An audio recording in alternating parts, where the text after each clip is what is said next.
And we're here. Hold on.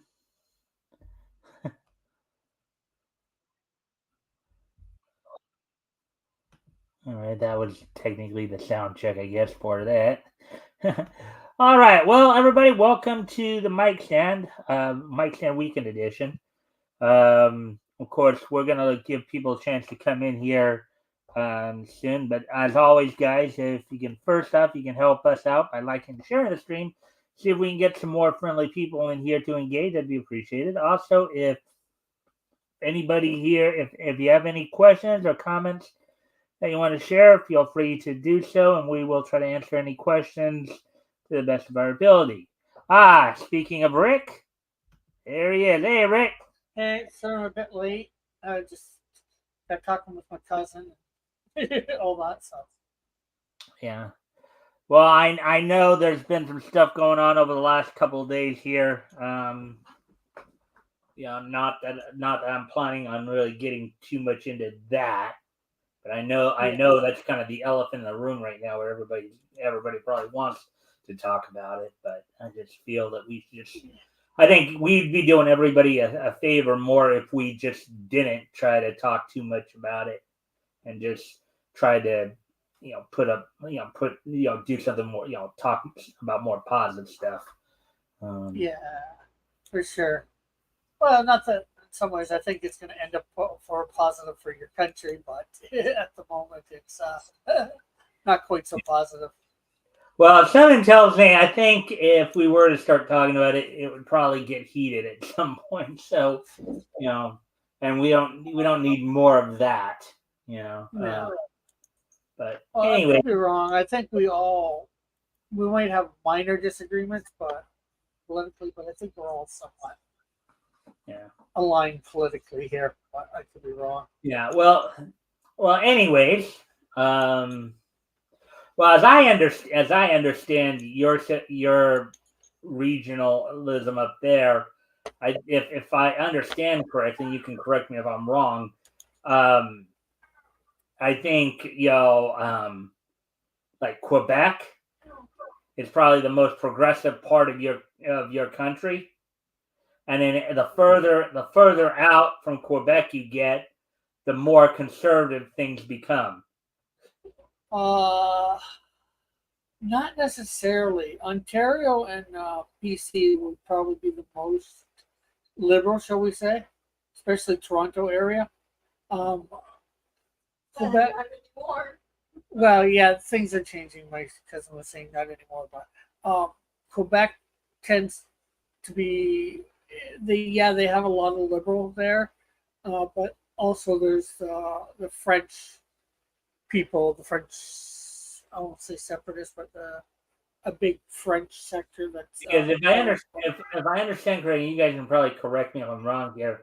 I would say, from what I understand, I think one of the more conservative areas, the conservative provinces of Canada, are probably Alberta and Saskatchewan. yeah, and That's half Saskatchewan. right. What was What that? was that, Elk? Is Okay, he's cutting in and out for me. Yeah, I was noticing that too. I think he. elected the first NDP government. Am I? Yeah, Oh, you're I just you're rebooted you're my cutting phone in and you're everything to cutting try to in and avoid out, them. Elk. You might want to try to go out and come back in because you're cutting in and All right. out. Hey, Rick. One sec. So, as of course, some Elk is dealing with some technical issues, and Rick is, I guess, his cousin's getting his attention for a moment. As I said, we're not going to talk too much about what happened yesterday. I think everybody knows. We're going to try to just do our normal thing and Yeah, just act as if it's another day. Another day under God's grace and glory. You know, yeah, right, Rick? yeah. But yeah, well, yeah. Alberta is definitely conservative. Same with Saskatchewan, Manitoba a little bit as well. Um, but yeah, the next Ontario is fairly liberal. Yeah. Well, they're becoming like that, Anita. They were really for them before, but All right. So and Quebec, as I was saying, Quebec, yeah, it's got a very liberal leaning, but usually they don't. They do elect some liberals, but usually it's government. Well, especially federally, it's a group called the Bloc all right, Quebec. hold on a sec, Rick. Hold on a sec. We're gonna. Is this any better? I just rebooted my phone to try to avoid all this, and my phone's usually pretty stable for the first like hour, and then it sort Yeah, of slowly. it's sounding okay now. You're sounding better now. Yeah, I was just the only reason I didn't respond right away is because I wanted to listen through and see see if you're gonna come straight through or if you're gonna crack again. Well, if I absolutely have to, I can go use my my desktop computer, but I'd sure rather use the phone. It's just a lot more handy to be able to sit on the couch or sit down and Yeah, it's do probably a lot more comfortable. Yeah, I've got a back injury too. I'm partially disabled, so yeah, it's a lot handier to use my phone. But I can use a computer if nothing else works. Yeah. So what were you saying before? Oh well, you're partly right. Alberta is at least it used to be known as the most conservative province of Canada, although it elected an NDP government the last one or two governments that we had, although it's back to conservative now. And Saskatchewan actually elected, I think, the first Canada's first socialist government, Tommy Douglas, and introduced health care or government paid health care back in the 30s, I think, or was it later than that? Well, So probably yeah, the 50s. Saskatchewan, I'm thinking more modern day though, because like Alberta, I know Alberta, that's Calgary, that's like Hart country, the Hart family and all that. Ted Cruz was born there too, Calgary. Well, but as I understand it, because they even have an arena there called the Saddle Dome. So Yeah. I get the impression it's Alberta is much like the northern central Midwest. It's like Montana, Wyoming kind of area where it's like in all shorthand, it's called the Texas of Canada. We've got oil and we've got cattle. But it's not as simple as that. But sure, that's a rule of thumb. Sure, it's the Texas of general rule of thumb. Yeah. Yeah, but and as I was saying, with Quebec, like they said, they do elect some liberals, but they have especially for the federal election, they have a party called the Bloc Québécois, which gets most of the votes in Quebec regions, the various regions. The Quebec government or the Quebec population, the French population, tends to be highly interventionist and highly socialist in economic terms, but it has not at all embraced identity politics with the enthusiasm of the rest of Canada, because French Canadians actually see themselves, even though they're white and even though they've been there since the 1600s, as the aggrieved minority. They used to call themselves the white N-words of North America. And so they have this victimhood mentality. The white, okay, so the white N-word, like a word that would rhyme with digger. Yeah. That's I know what you're talking about.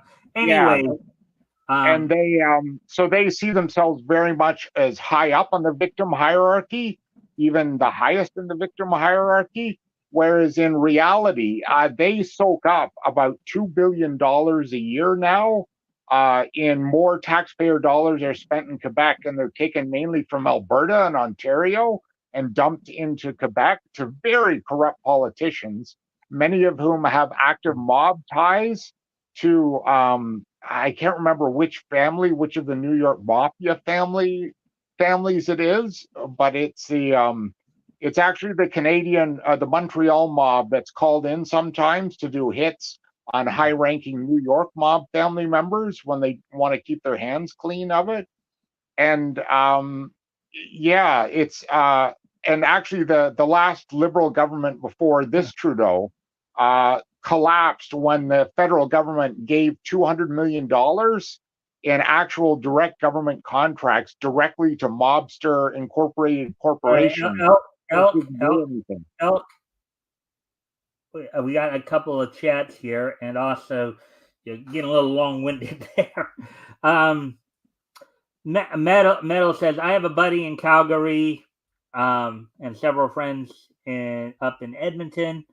Oh, hey, I'm of Irish descent. Other people in the States used to call us that same slur too. All right. Elk, I'm sorry, not Elk. Metal, you want to join us? You want to join us in the studio here? I know I sent you the link. He's probably eating or something before he comes in. What was that? I said he's probably eating or something before he comes in. Yeah. So. He likes to do that. I'm currently indisposed. Okay, well, I'm hoping you still will join us in the studio at some point.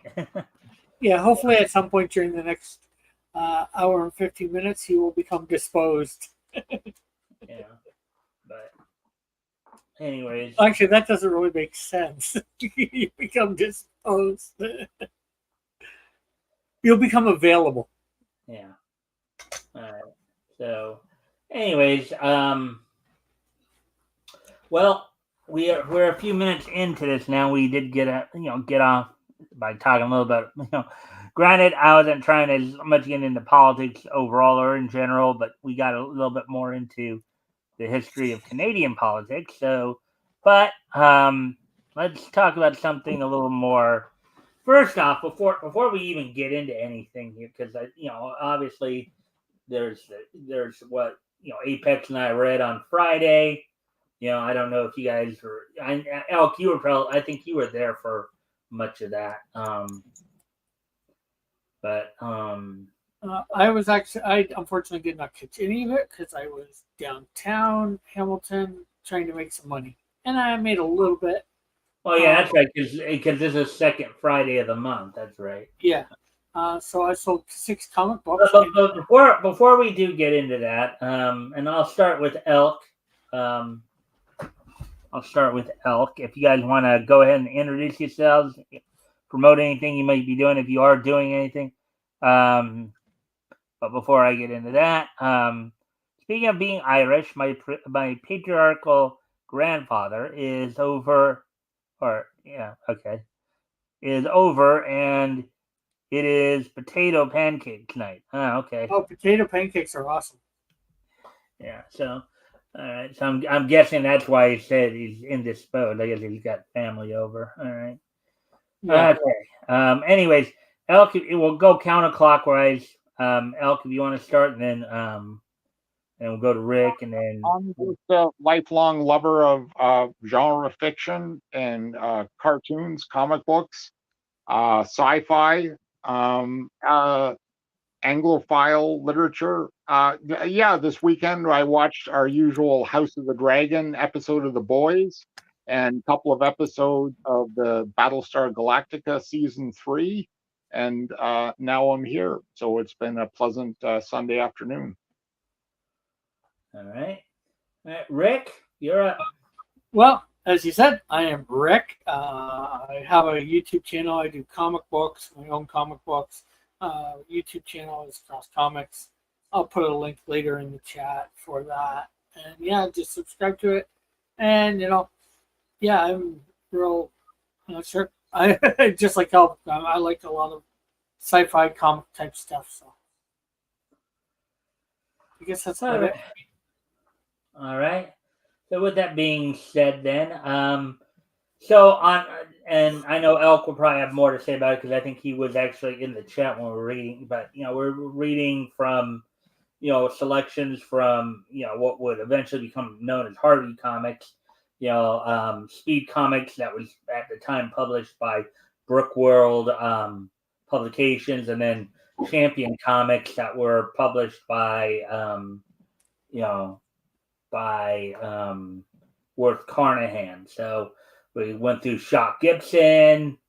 We introduced everybody to Robin Hood Jones, and also we read Liberty Lad. So we read three stories. They actually seemed pretty good overall. Kind of playing up on the legend of Robin Hood with Robin Hood Jones, and then of course Liberty Lads reminded me of the PBS cartoon Liberty Kids. Kind of having the perspective of kids during the time of the Revolutionary War, kind of thing. So they were all pretty fun. Let's see. How much of the stories did you catch, Elk, from the? I caught the first and the third one. I didn't really catch much of not Rocket Robin Hood. Robin Hood Jones, whatever his name is. Yeah, I was talking to Goodnight Spoon mostly for the second one. Mm-hmm. Yeah. Well, what did you think overall of the two stories that you did? Well, is it Shock Gibson? Is that his name, Shock? Yeah, Shock Gibson. Yeah, I actually thought that was getting to be good. That was actually almost a story. I mean, there was no deep plumbing of the depths, but there was some good sort of mix and match of some myths. He had his superpowers. He kind of did a hilarious safari. He was in Africa, and first he wrestled a gorilla, then he walked for like an hour, and then he rescued an elephant that had fallen in a pit. Then he walked for an hour and he came across a giraffe and climbed up its neck, which was sort of delightfully silly and goofy, but heck, why not? And then they actually gave a twist on a couple of myths where the medieval kingdom of the Queen of Sheba was found in the middle of Africa. And they did some good old fashioned 19th century sort of race bending of the continents, where the Queen of Sheba and her medieval knights were all Caucasian. And it was good stuff. And it was pretty much, other than that, not a lot of depth did I see, or could I detect at least, to the story. But Shock Gibson was good. It got into some, mixing and matching, and tried to do some things. Yeah. What did you'd say Shock Gibson was necking with the giraffe?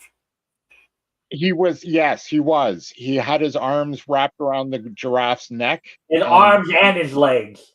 And his legs. He was dry humping the giraffe. He was basically like this. Yeah. Well, I figured it'd probably be something like that, trying to climb a giraffe's neck. I wanted to make the joke, because of climbing a neck, necking, Yeah. I thought it might get a laugh or two. Or a chuckle. Well, what about Liberty Lads? Any thoughts on Liberty Lads? Oh, Lord, was that bad. I can see why an American might find it interesting, but it was just terrible. Oh, God, there was so much wrong with it. Yeah, it was a retelling of the Boston Tea Party, stripped of all context and history, although I think it's actually the context that American sort of schoolboy histories give it. Basically, it ignored the fact that the 7 Years' War and the French and Indian War that ended or didn't end with, but involved the conquest of Quebec by Wolfe, and the conquest and the removal of the threat of invasion from the French colonies of Quebec and Montreal, and the more or less end of the threat of invasion by the Huron Indians from the part of Ontario that actually Rick and I used to live in, or Rick lives in now, and I used to live in. And it was just utterly stripped of the fact that the British government was just trying to recoup a portion of the expenses that it had spent in conquering Quebec in order to remove the threat to the New England colonies. And so that's why they imposed these very light taxes on them. Well, okay. Flipped out, but I think an aspect though that and I think you did hit upon it is that this, consider who the audience was. Maybe from, because you're Canadian, maybe from a Canadian perspective, you felt you may have felt a little slighted by it. But this was a story no, written. it's not a personal. It's just a written by Americans. It's not a in personal America it's a complete ignorance of the facts and a complete just disregard for real facts. It's not a slight. It's just ignoring and in service of making yourself look good or something. So yeah, no, I didn't feel slighted. I thought it was completely inaccurate and so Well, the problem is in telling a story like that, it's hard to put in a whole bunch of that type of history too. You're probably dealing with a 10-page story. If that, how do you put in all that history and make it still a shorter story, obviously. And if it's not a direct, their primary audience was kids. It wasn't like the kids needed another history lesson from the comic books. Well, that's what the comic book was trying to be. As the Liberty Lads, it was trying to be a history lesson. It was just a bat.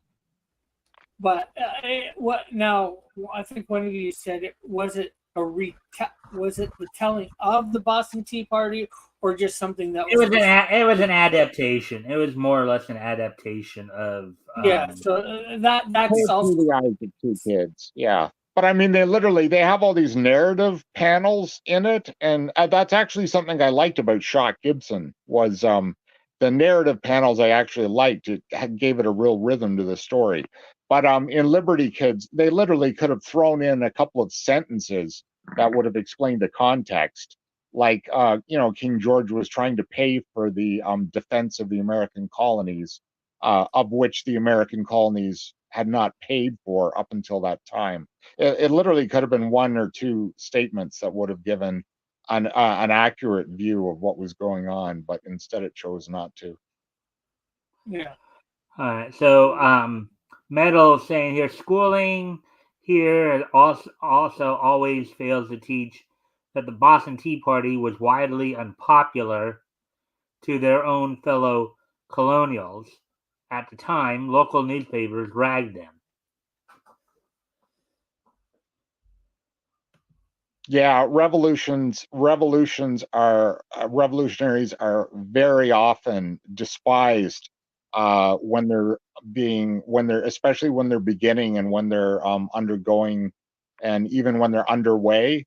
Usually, they're associated with introducing violence into a community that had been free of violence beforehand, and most people do not have the level of political consciousness where they're willing to accept elevated levels of violence and criminal behavior for some perceived political gain. So, yeah, even most revolutionaries are not popular until generations sometimes after they've won. And they often have to violently impose their rule after the revolution because the people that they fought amongst despise them so much. And the Metal saying here the event was despised by the other revolutionaries, though. Yeah, I think it'd be a lot easier for everybody. Metal, if I get that you have family over and you may not be able to join us in the studio, but it would be a lot easier if you were in the studio, and that way we can have the a better back and forth there. But anyways, yeah, he can't at the moment, so unfortunately. But how about we heard from Alk, but how about from you, Mike? Your take on things. Well, I thought the stories were pretty good. Particularly Liberty Lads. For the time and what they were doing, I think they were pretty well written stories. You kind of got the context of the worlds that they were trying to portray there. So, So what about the one story for sure that Elk wasn't able to say because he had stepped away from Robin Hood Jones? Yeah, that one. That was a bit more of an adaptation of the Robin Hood story, just seemingly set in modern times. And of course, Robin Hood, as Elk put it, Oh wait, no, it was Shaw Gibson, where he's off. Actually, with Robert Jones, he was dealing with a corrupt businessman who ended up reforming because of his interaction with Robert Jones. He was basically he was trying to force an industrialist to sell him his factory, and thereby putting a lot of people out of work. And the industrialist was not and so Robert Jones interjected and ended up reforming the industrialist. So, or not the industrialist, but the bad guy, the rival guy. So, yeah. So some very interesting stuff pre Casper and all that. Pre Casper and Wendy and Richie Rich. Yeah, Richie. Baby Rich. Huey. Yeah. So.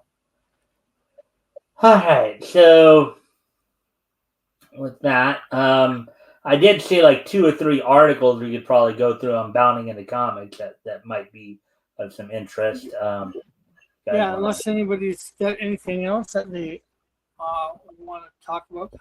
One thing I was going to say earlier that I didn't get to say, when I was selling the comics downtown on Friday, I didn't know who he was at first. I wouldn't recognize him now still if I had seen him. But one of the counselors from the city council from what's called Ward 11 here came by my stand and ended up buying one of my comics, The Canadian Shield #1. So, wow, so good job, Rick.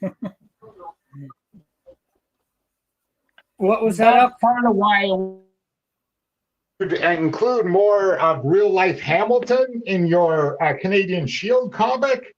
Like you should have made that. I still think you should have made that nuclear reactor like Chalk River or Darlington or Bruce Nuclear. And then when you had the opening, like the establishing shot of Hamilton, you could have had the Tiger Cat Stadium and had their logo up there and everything. Like make it local. Well, when he gets to Hamilton, yes, I'm going to be showing a lot more of Hamilton in it. But he's not in Hamilton yet. He's making that journey from way up north to Hamilton. So that's definitely something I'm going to show. I'm going to try and make sure I show some actual landmarks from the various cities from now on. And unfortunately, I couldn't have it at the Bruce one because I think that's a little further south than what it would be at this point. And there's nothing up in that area, so I had to make up a whole something, one of these towns that didn't have a nuclear plant now does. in the comics universe. Rick, now your video's kind of going a little wonky there. Oh, okay.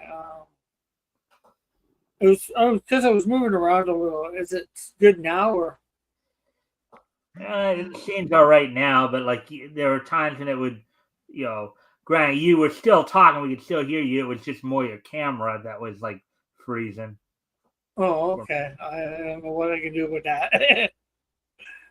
As long as it's not freezing now. Yeah. But yeah, I get what you're saying, Elk. I want to start putting a little bit more actual references for the cities that he's in. Something real. Yeah, make the landscape, make the city a character in your story. Try to give a vibe of Hamilton or say some things about Hamilton. People love that. I can't do Hamilton yet because he's not in Hamilton yet. Yeah, but like Wawa and Oshawa, or not Oshawa, but Wawa and all those other little towns. Yeah, you're gonna in number 3. You're gonna see a couple actual real places in the cities or towns, whatever you want to call them, that he's in. So. Yeah, Manitoulin Island. Have them come south that way by the island by the ferry. They can come down Heathcote and Wyerton and everything. I don't think he's going to get hit Wyerton. I actually do have it all planned out. Maybe one other time I will go over that. Yeah, cool. But anyways, I just thought I'd share that tidbit about the counselor from Ward 11 in this area actually picking up #1 for comics. So that's cool. Hopefully I'll be there next month, and if he's there, And the only reason I know that he was one of the counselors, after he bought it and made sure he had my card. He gave me his card. Oh, nice. So. Oh, good job, Rick. Anyways, I'll let Mike. Made a pretty impressive connection there, huh? Somewhat. It's more the town of Flamborough that he's the counselor of. Mm-hmm. Now that means nothing to you. Alk might know a little bit of that, so. A little bit. Oh, one thing I did want to mention was about Shock Gibson. It actually had something that I normally find a weakness in Golden Age comics, and I thought it actually made it work and contribute to the story. And that's every panel, or almost every panel, had a narrative line above it that told you what was going on in the panel. And where normally that's kind of repetitive and silly in most Golden Age comics, it actually contributed to the flow of the story, and it gave a nice narrative flow. So it was actually something I appreciated about the comic, instead of finding it off-putting. If you were able to see in those narration boxes too, they would have the little lines that would indicate a continuing statement too. Yeah. So that's probably what they did as well. So, anyways, so why don't we look at some articles? Go ahead and look at some articles. Actually, and a reminder, of course, Rick, you will be with me on this Friday, right? Yeah. We'll be looking at Ace magazines there. So, yeah, and I got to make up that thing this week too for it. Yeah. Anyways, let's go ahead and grab. Yeah, as I said, there were like 3 articles here that kind of caught my attention when I just looked at it before the show here. So, get started on this. So, and we've heard a lot about over the past year here about X-Men 97. And here's another story on it. Marvel's X-Men 97 season 3 to be penned by Thor: Love and Thunder and What If writer completed season 2 scripts, reportedly revised following exit of previous showrunner. Okay. What If wasn't too bad. And I know a lot of people have misgivings about Love and Thunder, but it wasn't too bad. It could have been worse, but they gave some decent reason why, Shane was to get Mjolnir. So that's all I'll say.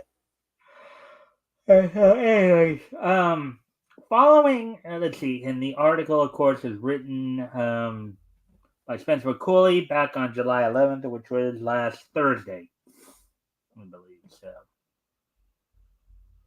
3 days ago. So, following the sudden and still mysterious exit of previous showrunner Bo DeMaio, Disney and Marvel have finally settled on a new scriptwriter for the Merry Band of Mutant further X-Men 97 adventures. I guess there's a new Jubilee right there.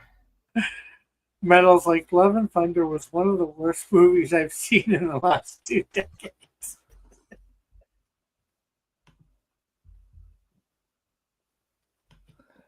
So you're probably not thinking that this is going to be a good season then.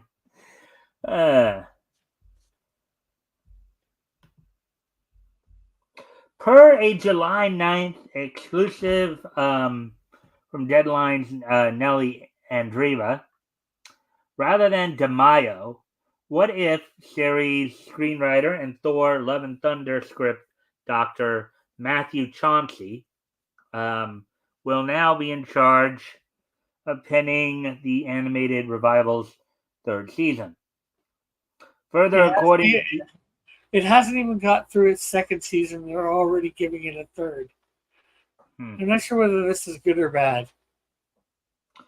Further, according to Andreeva's sources, the scripts for X-Men 97's 2nd season notably completed by Mayo prior to his departure, have reportedly been revised by Marvel Studios. Uh, At current, I was just going to say, they're probably not going to tell you, but I wonder why they've been revised. Have they been revised worse or to make them worse or make them better? well, we may find out as we read the article here.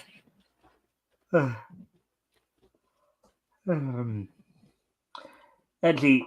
At current, it's unclear whether or not Chauncey had a hand in these revisions, nor why they were made in the first place. So basically, the writer of this article, Spencer, was asking the same thing you were, Rick.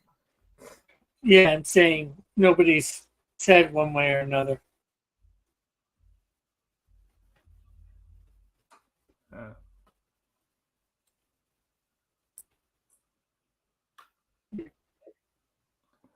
Oh. I think we were done all these. Yeah, I was just trying to make sure that, okay. That's Apocalypse that we see there. As previously reported, DeMaio's exit was first revealed to the public on the morning of March 12th, courtesy of the Hollywood Reporter's Boris Kitt and Aaron Couch. Per the pair of noted entertainment reporters, DeMaio was suddenly let go by quote or suddenly quote unquote smaller quotes let go by Disney just days prior to X-Men 97's March 20th premiere. At which time his company email was deactivated, and the rest of the series production team was made aware by leadership that he would no longer be attached to the project. And there's a scene with you got Flash Thompson, Peter Parker, and Mary Jane Watson right there in one of the scenes from it.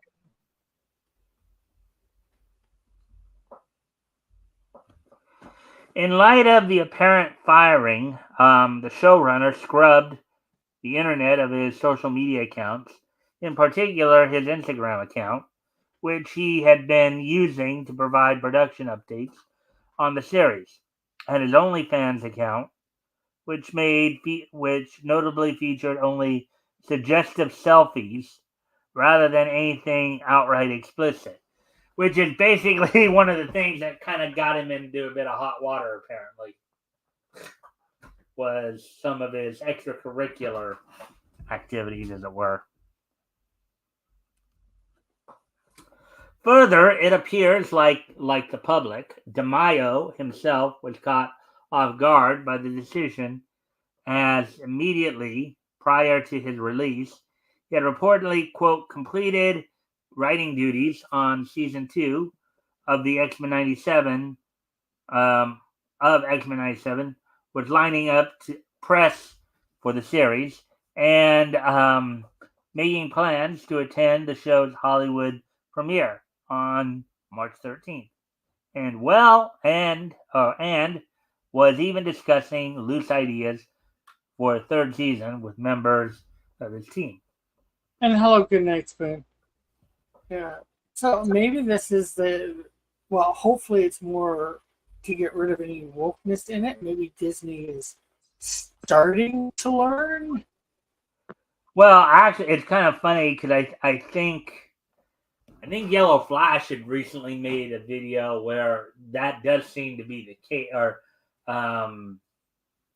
I heard something. Maybe I don't know if it was Yellow Flash or if it was just the news in general. Here in California, of course, we have Disneyland, and I think there was a report that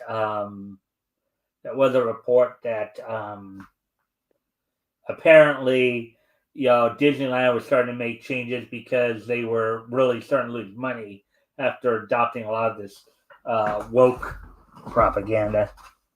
I don't believe that for a minute, man. That is just fantasy, like Kathleen Kennedy getting fired from Star Wars every 3 weeks or so. Disney and corporate America is not going any direction but woke for a long time to come. I just don't believe that at all. That's You got just to see it to believe it. yeah. Yeah, well, like I said, I said it very hesitantly. I say it more hoping. I'm really doubting my.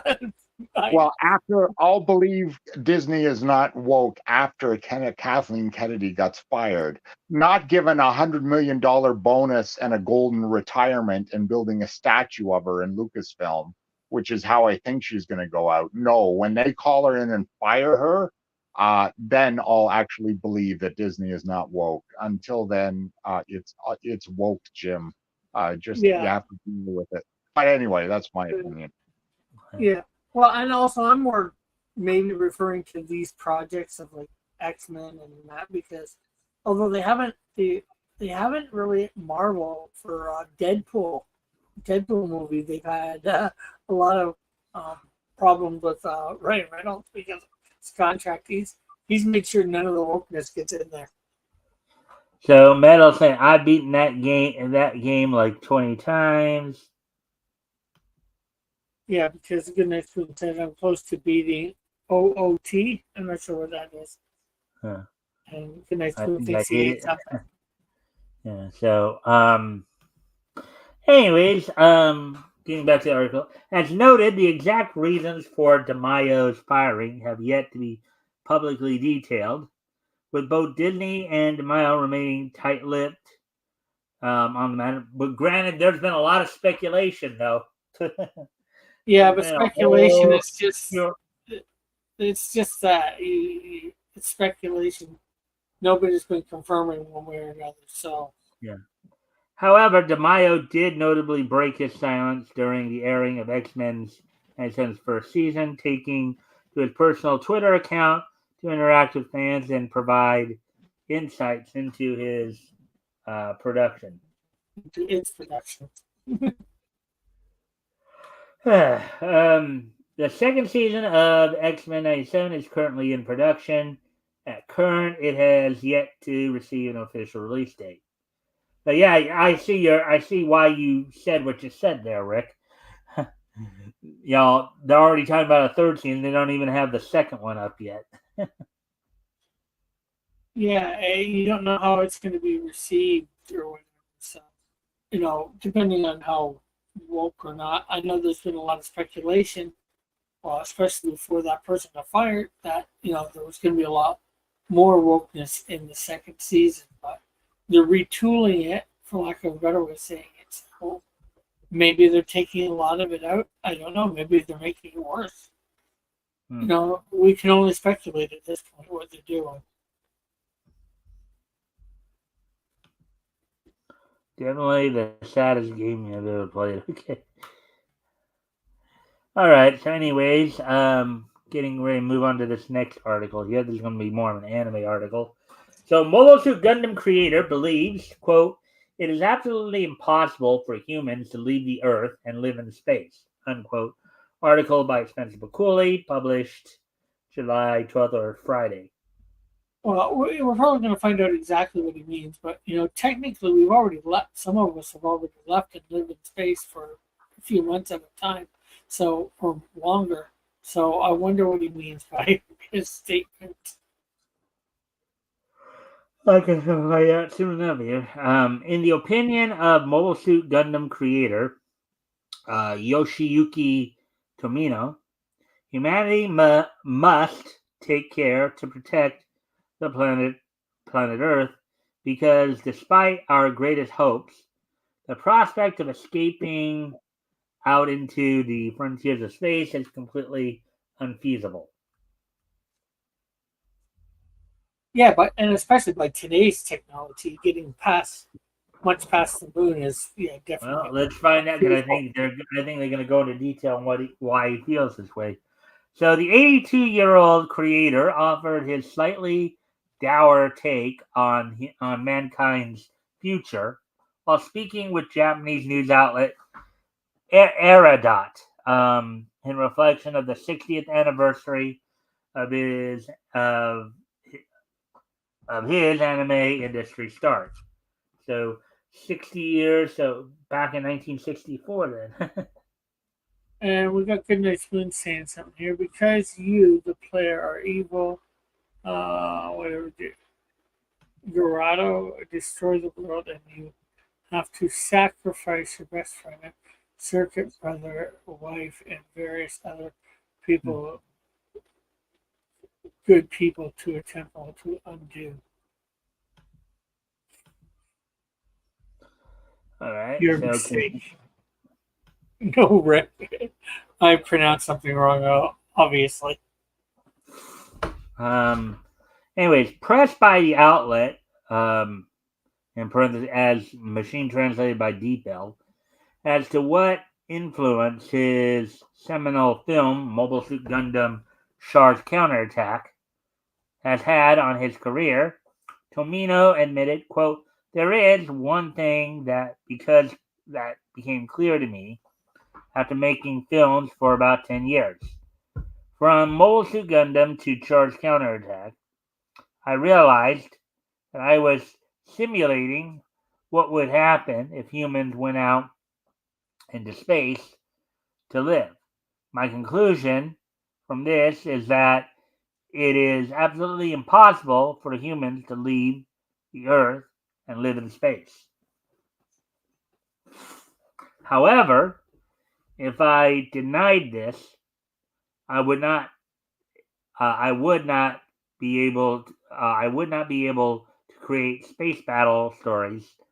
So I continue to create the Gundam series.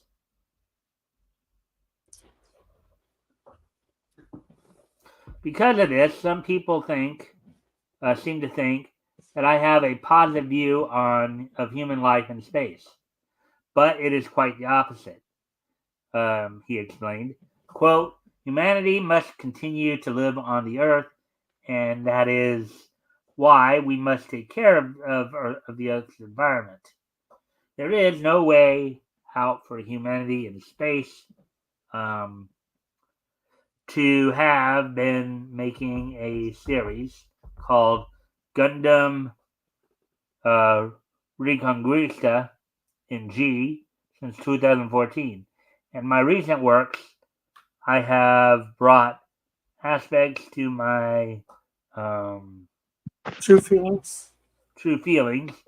More than the frontier. Sorry, I seen it. Forefront. I didn't have my energy drink today, so I got that's up, not frontiers. I went to lunch, but I didn't. I was gonna try to get an energy drink before the show, but I just ran out of time. Just got caught up with doing other things. So yeah, and that last word wasn't frontier; it was to the forefront. Forefront. Anyways. Met with a subsequent observation of the news outlet that, quote, in recent years, private space development, including Elon Musk's SpaceX, has been making progress. Quote, Tomino affirmed in turn, quote, private space development has started worldwide, and some people like Elon Musk are advocating space immigration. However, I am skeptical about how serious they are, unquote.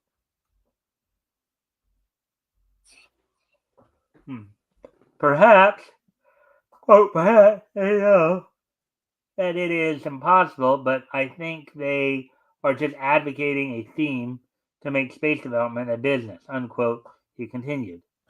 Quote, even if there is no space immigration, the space business will continue to move forward in areas that such as landing or launching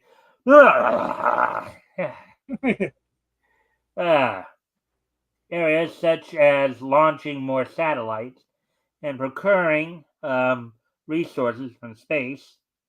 In the sense, space development is actually gaining momentum. One might say that humanity is obsessed with capitalism of the 21st century. Good night, Spoon has got a comment for you, Mike. Oh, probably that I need to take a nap or something like that. Right.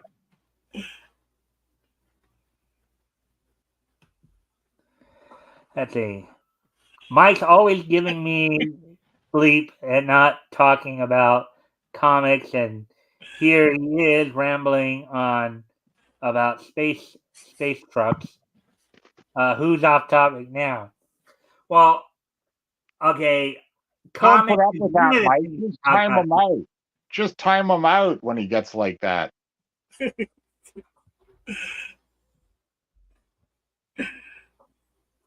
I'm teasing both of them with that one. Yeah. But yeah, we're talking about comics. We're talking about Japanese comics. Well, anime, and on the show here we talk comics, cartoons, manga, and anime and pro wrestling. Okay, so I'm not off topic here. So me.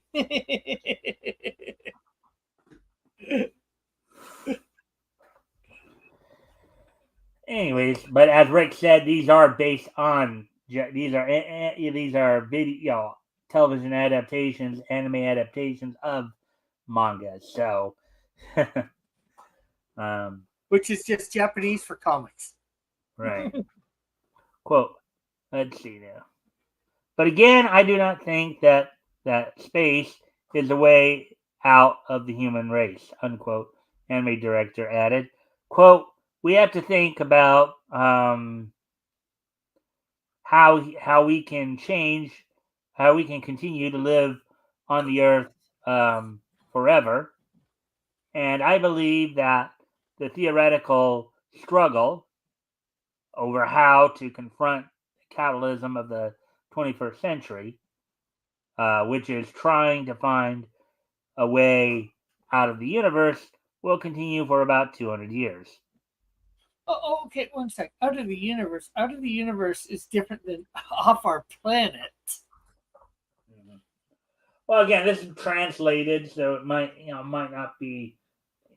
Nobody's trying to figure a way out of our universe. Just trying to figure a way to live. Well, maybe the kanji of the katakuri, or whatever script they're using, maybe they're similar. Maybe galaxy and universe are similar.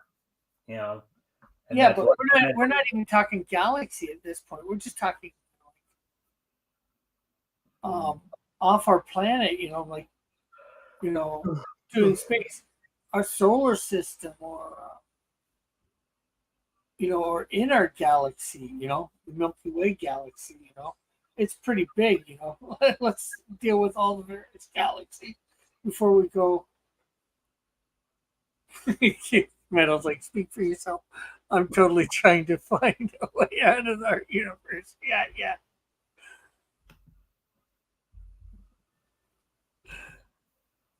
Well, I just more mean I'm totally trying to find a way out of our universe. I just more meant us as a species, the Earthlings. Yeah, some of us individually might be trying to do it, but NASA. I just want to know, if I migrate to Mars, will Elon Musk give me a Tesla truck to drive around the Mars surface? Then I'd immigrate, just like a shot. Yeah, something that I think I am gonna, after we get through this article, I think I am gonna wrap up, because I'm yawning way too much here. I'm like, and it's not gonna look good having me like kind of fall asleep on camera here. No. Anyways, I guess you can continue. All right. To this end. So to this end, Tamino then revealed that rather than fearing the reports of that the world population will hit its peak and subsequently proceed to decline sometime in the next century, he believed such an outcome would be beneficial for humanity's continued survival. The space colony that underpins the Gundam worldview was originally a concept proposed in the 1960s due to the concerns about a population explosion, said the series creator. Quote, however, the United Nations now predicts that the world population will peak around the year 2100. So let's see, 2100, that will be about 25 years, 75 years from now. Just over 76 years. 76 years. We're in 2034. I'm not sure whether I agree with that or not. And he hasn't said why he thinks it's not possible really in this article either that we won't be able to live in space. Like I think we're going to be able to make bases on the moon, and then maybe bases. Well, I mean, if you star bases. Rick, you probably watch you watch a number of, like I did, watch a number of cartoons in the 70s and 80s, that the ones that did have did have the kind of the sci-fi feel on, where people were living in space. They were living in domes, like in the Jetsons case, they were like a dome on a pole, basically. Yeah, but I think the Jetsons was on Earth still, but we're obviously gonna have biodomes on something like the moon or whatever. Transplant some. Well, I mean, even Elk knows this. We were talking about this a couple of weeks ago, where the question is whether or not you could actually live on Jupiter, because is there actually any land, or is it just one big gas ball? Do we and from what little we heard, I guess it is one big gas ball. There's no land on it at all. So, anyways,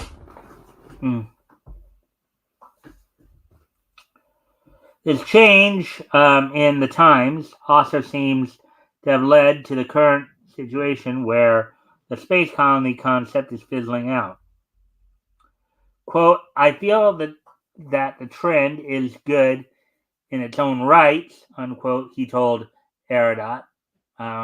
Quote, there are some news reports that speak ill of a population decline, but I think it is a very good thing. I think it is a good thing because we humans will have to use the Earth forever.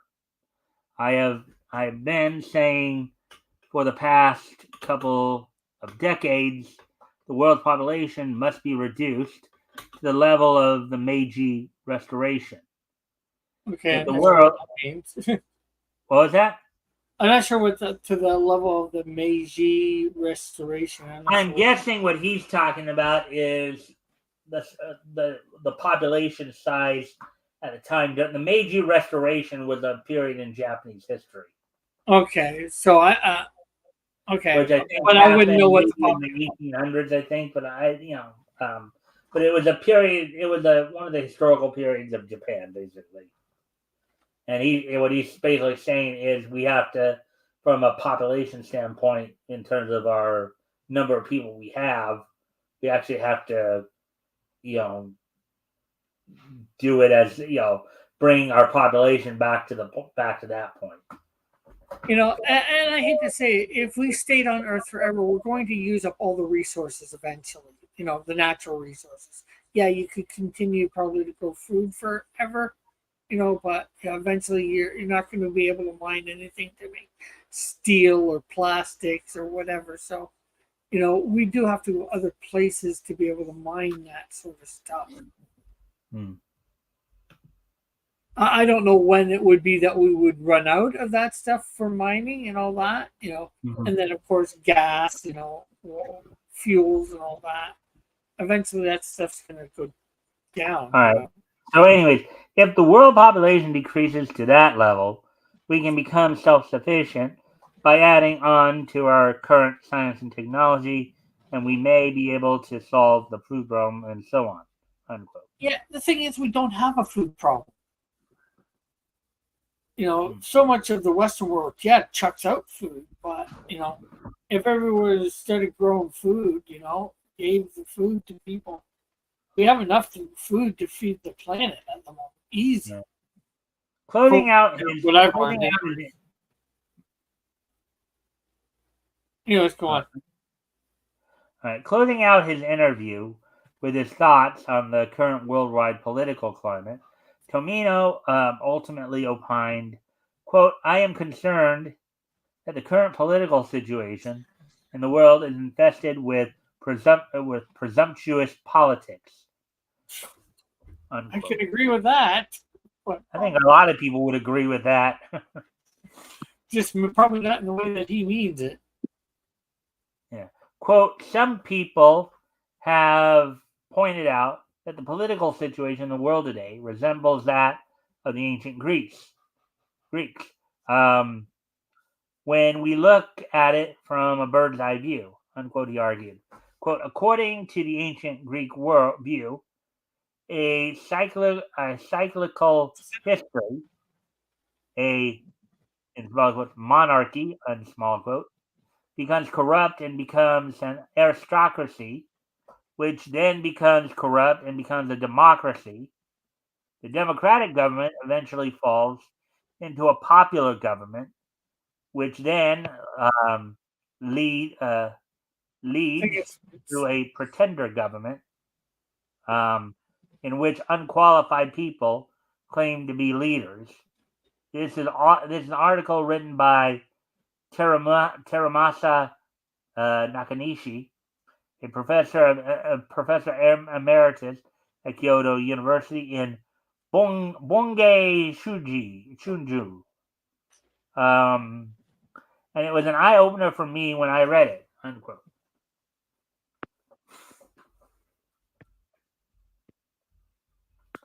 The Cuban Missile Crisis of 1962 is a typical example. It included, quote, looking at politicians today, don't you think that the current era is much worse than the Cold War era?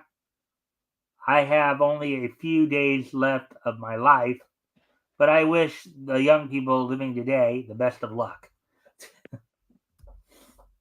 I would agree that, yeah, nowadays is definitely worse than the Cold War era.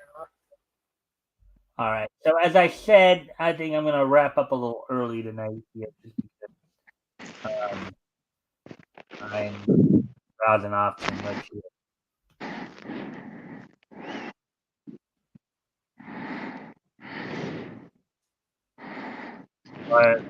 Our sagas, they will figure. All right. So anyways, something good night's been said a couple comments ago. Yeah. All right. So with that, guys, and then I'm gonna go ahead and just wrap this. So what we're gonna do, we're gonna get right into this day in each history, and then I'll let you guys do the outro, and then we'll just head out. All right. So today is, of course, Sunday, July 14th, 2024. So let's take a look back at this day or this weekend in each history. History. So let's see, 13th.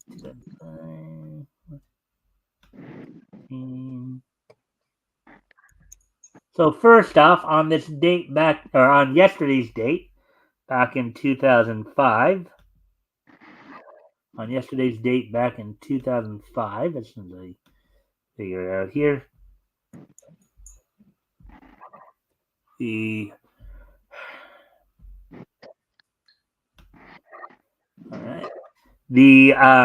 110th issue of Nightwing, the second volume of Nightwing, the 110th issue of the second volume of Nightwing went on sale from DC Comics on yesterday's date, back in 2005, 19 years ago.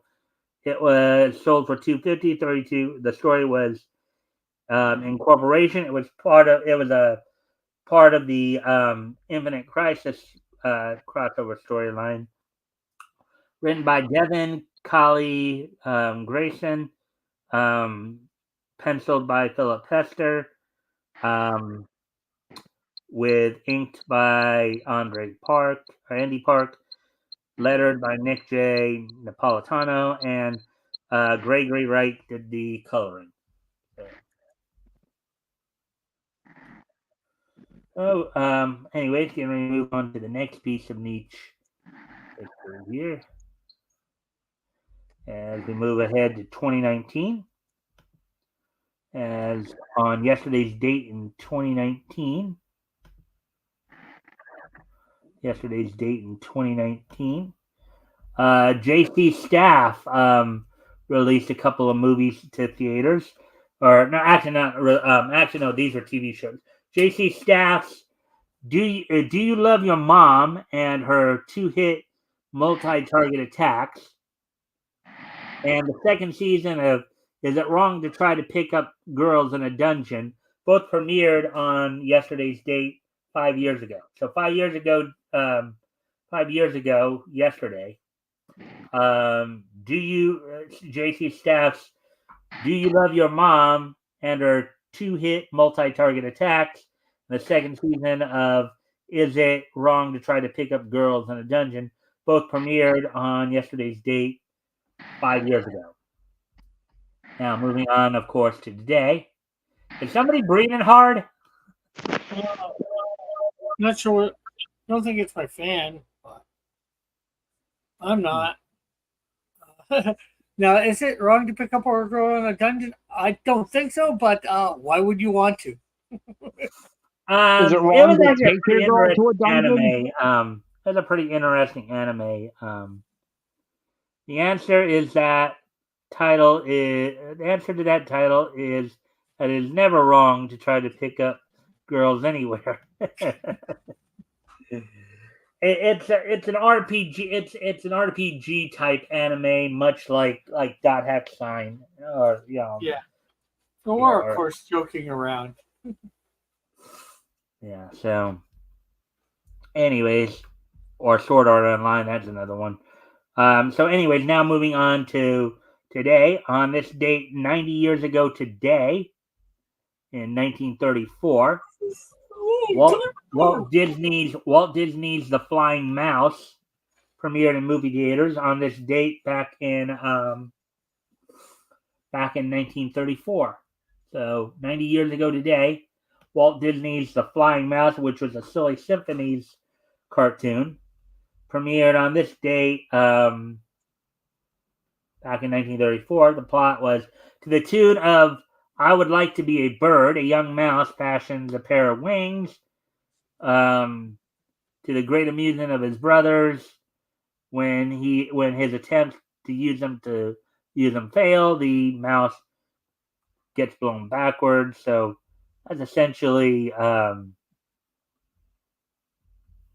basically what it. This was a non-Mickey cartoon, obviously. Yeah, I was gonna say, did they make Mickey fly? No, but I just saw in the production. Did somebody kick him to the moon? I just saw in the production notes a little further down there that apparently they did make an adaptation of this cartoon in a Mickey sort. So in 1936. So, anyways, and finally on this date, 10 years ago today, and back in 2014, I grab that. On the Go Home Raw before Battleground, the WWE held its Monday Night Raw event on the Richmond Coliseum in Richmond, Virginia.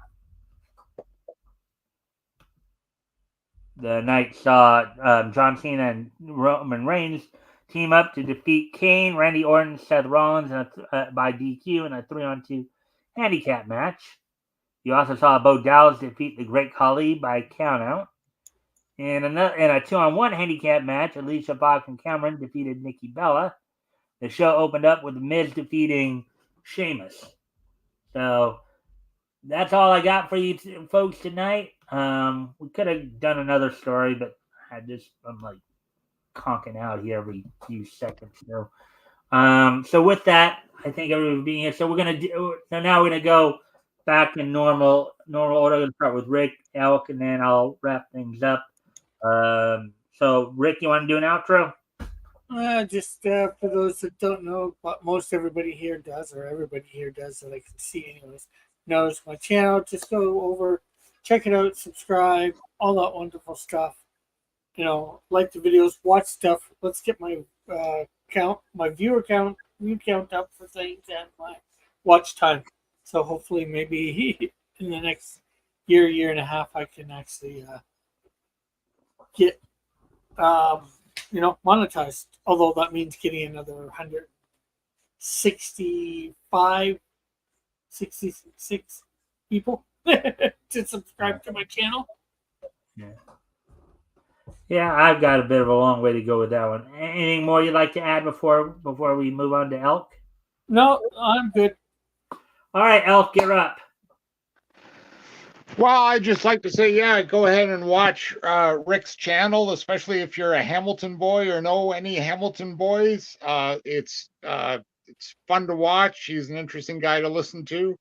Yeah, and I'd say watch House of the Dragon. It's starting to pick up a little bit.